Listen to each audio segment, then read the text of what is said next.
Hola. A continuación, mediante conceptos de tiro oblicuo que estuvimos viendo en clase, realizaremos una aproximación experimental para poder demostrar el teorema de Bernoulli.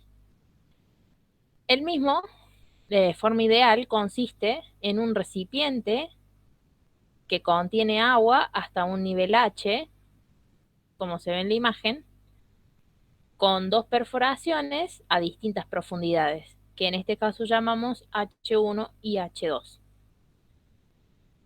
Por estas perforaciones sale agua con determinadas velocidades tangenciales, V1 y V2, y cada una describe un tiro parabólico.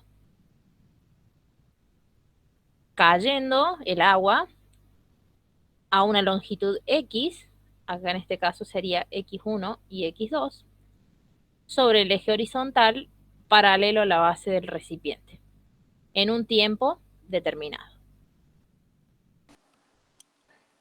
Para calcular estos datos necesitamos conocer algunos conceptos. El teorema de Bernoulli es una aplicación directa del principio de conservación de la energía.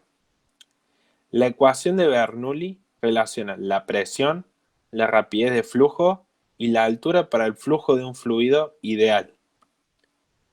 Esta dice que el trabajo efectuado sobre una unidad de volumen de fluido por el fluido circundante es igual a la suma de los cambios de las energías cinética y potencial por unidad de volumen que ocurren durante el flujo. El teorema considera los tres tipos únicos de energía que posee el fluido, como vemos en la ecuación, que pueden cambiar de un punto a otro de la conducción. Los subíndices 1 y 2 se refieren a dos puntos cualesquiera del tubo de flujo, así que también podemos escribir con la ecuación que tenemos en la parte inferior. El teorema de Torricelli es la aplicación del principio de Bernoulli, que enuncia que la velocidad de un líquido en una vasija abierta por un orificio es la que tendría cualquier cuerpo cayendo libremente desde el nivel del agua o del líquido hasta el centro de gravedad del orificio. Matemáticamente, la ecuación de Bernoulli se describe como estamos señalando en la imagen la primera ecuación, donde V sub t es la velocidad teórica del líquido a la salida del orificio, donde v sub 0 es la velocidad inicial, donde h es la altura desde la superficie del líquido hasta el centro gravitacional del orificio, y g es la aceleración de la gravedad. Para las velocidades de aproximaciones bajas, la mayoría de los casos, en la expresión esta se transforma en la segunda expresión, donde v sub r es la velocidad real medida del líquido a la salida del orificio y c sub b es el coeficiente de la velocidad. Si tomamos el coeficiente de la velocidad igual a 1, nos queda la ecuación final, que es la que vamos a utilizar para poder calcular la velocidad que nosotros necesitamos basándonos en el experimento. Experimentalmente se ha comprobado que la velocidad media de un chorro de un orificio de una pared delgada es un poco menor que la ideal, debido a que la viscosidad del fluido y otros factores como la tensión superficial afectan los resultados. De ahí el significado de que el coeficiente de este coeficiente de velocidad. La ecuación de continuidad indica que la masa de un fluido en movimiento no cambia al fluir. Esto conduce a una relación cuantitativa muy importante llamada ecuación de continuidad. Cuando un fluido es incomprensible, es decir, que no entra en juego la presión, usamos la ecuación de arriba, de la parte superior, que dice que el área por la velocidad inicial es igual al área por la velocidad final. Y para cuando un fluido es comprensible, es decir, que entra en juego la presión, este concepto se mantiene, que la masa de un fluido en movimiento no cambia al fluir. Entonces, la presión por el área por la velocidad inicial son iguales a la presión por el área por la velocidad finales. Entonces, ¿cómo calculamos los datos que necesitamos? Aplicando los principios que acabamos de ver, podemos calcular la velocidad de la salida del líquido en cada uno de los orificios de la siguiente forma, como señalamos acá en la pantalla. Para el orificio 1, la velocidad 1, para el orificio 2, la velocidad 2. Para determinar el alcance, es decir, la distancia recorrida hasta que el chorro de agua toca el suelo, necesitamos conocer el tiempo de caída. Para esto usamos esta ecuación que es de tiro oblicuo, si consideramos a b sub 0 igual a 0, podemos calcular el tiempo despejando esta ecuación, quedándonos las ecuaciones para el tiempo del orificio 1 y para el tiempo del orificio 2. En este caso, lo que usamos, lo que tenemos en cuenta, es la altura en vez de la profundidad. Entonces, acá en la ecuación restamos o hacemos la diferencia entre la altura del nivel de agua con la profundidad de cada uno de los orificios.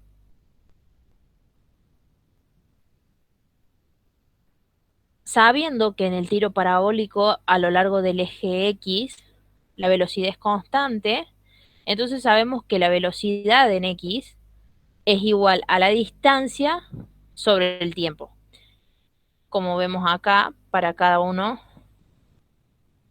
despejando esta ecuación, nos queda cómo podemos calcular la distancia recorrida de ambos chorros. Experimentalmente tomamos una botella de plástico como recipiente, una de Sprite de 2 litros 25 en nuestro caso. Desde la base misma, el nivel del agua es una altura de 25 centímetros, 0,25 metros. Desde el nivel de agua, las perforaciones realizadas están a distintas profundidades. La primera está a 0,05 metros y la segunda más abajo a 0,15 metros. Aquí podemos ver cómo realizamos los cálculos para la velocidad, para el tiempo y para la distancia. Con los datos que teníamos,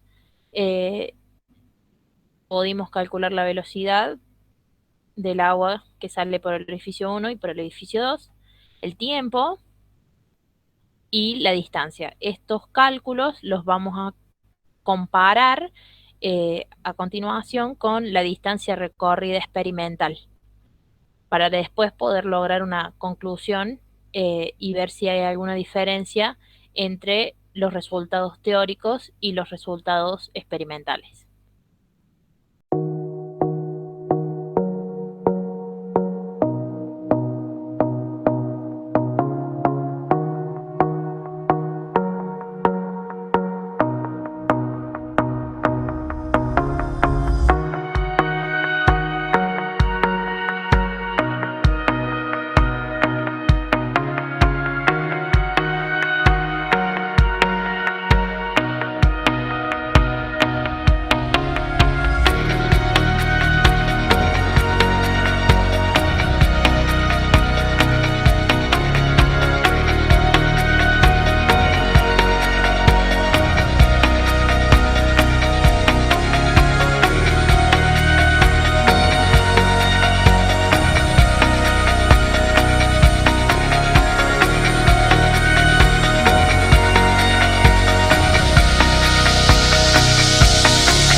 Para concluir, lo que pudimos ver en esta experiencia es que los resultados esperados y los obtenidos son diferentes, porque la forma en la que analizamos analíticamente la situación está basada en un modelo ideal.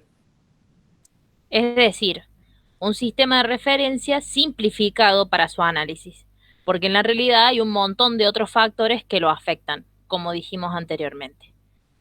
Aquí podemos ver la distancia calculada en comparación con la distancia recorrida.